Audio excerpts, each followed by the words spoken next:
할렐루야. 오늘은 10월 22일 주일입니다. 오늘 우리에게 주신 하나님의 말씀은 열왕기상 20장 4절 말씀입니다. 제가 봉독하겠습니다. 이스라엘의 왕이 대답하여 말하기를 내 주 왕이여 왕의 말씀같이 나와 내 것은 다 왕의 것이니이다 하였더니. 아멘. 성도 여러분, 우리가 신앙생활을 하면서 가장 자주 하는 말이 무엇일까요? 물론 여러 단어가 있겠지만 저는 주님이라는 단어를 가장 많이 사용하는 것 같습니다. 그렇다면 이 주님은 무슨 뜻을 가지고 있을까요? 먼저 주님은 우리가 삼위일체라고 부르는 하나님, 예수님, 성령님을 모두 가리키는 말입니다. 그렇게 우리는 찬양을 하면서 또 기도를 하면서 자연스레 이 단어를 많이 사용하는 것이죠. 그리고 문자적으로는 주인 주자에 님자를 붙여 우리의 주인 되신 분을 높여 이르는 말입니다. 다시 말해 이 주님이라는 말은 우리의 주인이 누구인지를 우리가 확실히 알고 고백하는 말인 것이죠. 그런데 오늘의 말씀에 등장하는 아합은 이 주인이 너무나도 자주 바뀝니다. 오늘의 아합이 처한 상황은 이렇습니다. 1절의 말씀을 보면 아람 왕 베나닷은 이스라엘의 수도인 사마리아를 말과 병거들로 에워쌌다고 합니다. 그런데 그냥 이스라엘을 손을 좀 보겠다 하는 정도가 아닌 것이 이 베나닷은 32명의 왕들을 이끌고 왔다고 합니다. 그리고 그 병사들의 수가 무려 10만 명 이상이었다고 하죠. 즉 베나닷은 이스라엘을 아예 아람의 속국으로 만들기 위해 찾아온 것입니다. 그렇게 베나닷은 사마리아에 진을 치고 다음과 같은 요구를 아합에게 하기 시작합니다. 내가 가진 모든 재물과 아내들과 자녀들은 모두 내 것이니 그것들을 모두 자신에게 가져오라고 말이죠. 한마디로 이 요구는 전쟁을 선포한 것이나 다름이 없는 말이었습니다.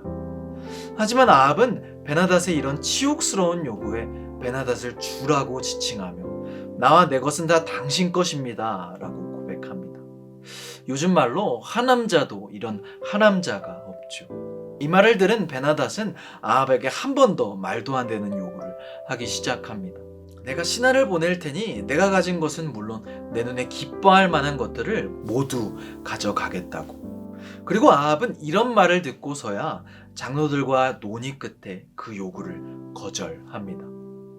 바알과 아세라뿐 아니라 온갖 우상을 숭배해왔던 아합은 자신에게 위기가 닥쳐오자 이번에는 우상이 아닌 인간에게 주라고 외치며 그를 두려워합니다. 이런 박쥐 같은 아합은 분명 자신에게 닥친 위기를 또 거짓말로 피해가려 했을 것입니다. 하지만 베나닷이 사람을 보내 확인하겠다고 하니 아합은 자신의 속셈이 통할 것 같지 않아 그 요구를 거절하죠. 성도 여러분, 아합은 분명 갈멜산 사건으로 여호와가 참 하나님이라는 사실을 경험했습니다. 자신이 섬겨야 할 대상이 누구인지 분명히 알았겠죠. 하지만 아합은 큰 위기가 닥치자 하나님도 우상도 아닌 이제 자신과 같은 인간을 섬기기로 합니다. 정말 파렴치한도 이런 파렴치한이 없죠. 또 오늘의 말씀으로 아합은 어떤 것을 섬길 때 단 한 가지도 진심으로 섬기지 않았음을 우리는 알 수 있습니다. 그가 진심으로 무언가를 섬겼다면 그는 인간 베나닷에게 주님이라고 하기 전에 그는 그가 믿는 것에 먼저 기도해야 했을 것입니다. 그에게 매달려야 했겠죠. 그러나 아합은 그렇지 않았습니다. 즉 그는 그 누구에게도 진심이 아니었던 것이죠. 아합에겐 하나님도 그 많은 우상들도 그저 자신의 안위를 위한 만족을 위한 도구에 불과했던 것입니다. 위기가 찾아오면 언제든 바뀔 수 있는 것이었죠. 성도 여러분, 저는 여기서 우리의 모습을 돌아볼 수 있을 것 같습니다. 여러분의 주인은 누구십니까? 여러분이 주님이라고 부르는 대상은 누구십니까? 그 대상이 하나님이라면 우리는 더 깊게 생각해 봐야 합니다. 하나님을 도구로 이용하고 있지는 않은지, 내가 하나님을 믿는 이유가 아합과 같은 내 만족과 유익을 위함은 아니었는지 말이죠. 성도 여러분, 여러분은 사랑하는 사람에게 어떻게 하십니까? 진정한 사랑에는 두 가지 희생이 따른다고 합니다. 그중 한 가지는 돈이고 다른 한 가지는 시간이라고 합니다. 돈은 그 사람에게 무엇을 먹이기 위해, 그 사람을 기쁘게 하기 위해 필요하고, 시간은 그 사람과 함께 하기 위해 필요하죠. 그런데 성도 여러분, 그거 아십니까? 잘 생각해보면 이 두 가지는 이 시대에 우리가 가장 가지지 못해 소중히 여기는 것입니다. 그렇게 우리가 이 두 가지를 상대에게 줄 때 상대는 저 사람이 나를 사랑하는구나 라고 느끼는 것이죠. 그리고 이런 사랑의 끝을 보여주신 분을 우리는 알고 있습니다. 바로 우리 주님이시죠. 하나님을 시간에 가둘 수는 없지만 세상을 만드신 이후로 주님의 모든 신경은 우리를 향하고 있었습니다. 우리를 위해 세상을 만드시고 우리가 도저히 해결할 수 없는 문제에 봉착하자 주님은 자기 자신을 버리시는 모습으로 우리를 구원해 주셨죠.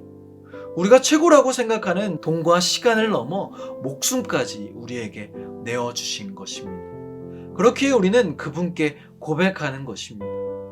주님이라고, 우리의 주인이라고. 우리에게 이런 사랑을 보여주신 분은 우리의 주인이어야 함이 마땅하다고. 이런 주님의 사랑을 아는 사람이라면, 이런 주님의 사랑을 느낀 사람이라면 우리는 다른 마음을 품어서는 안 됩니다. 주님은 우리에게 이용당하기 위해 십자가를 지신 것이 아닙니다. 바라기는 자신을 버려 보여주신 사랑을 자신을 채우는 데 이용하지 않는 저와 성도님들이 되시길 바랍니다. 기도하겠습니다. 하늘에 계신 우리 아버지여, 이름이 거룩히 여김을 받으시오며 나라가 임하시오며 뜻이 하늘에서 이루어진 것 같이 땅에서도 이루어지이다. 오늘 우리에게 일용할 양식을 주시옵고 우리가 우리에게 죄 지은 자를 사하여 준 것 같이 우리 죄를 사하여 주시옵고 우리를 시험에 들게 하지 마시옵고 다만 악에서 구하시옵소서. 나라와 권세와 영광이 아버지께 영원히 있사옵나이다. 아멘.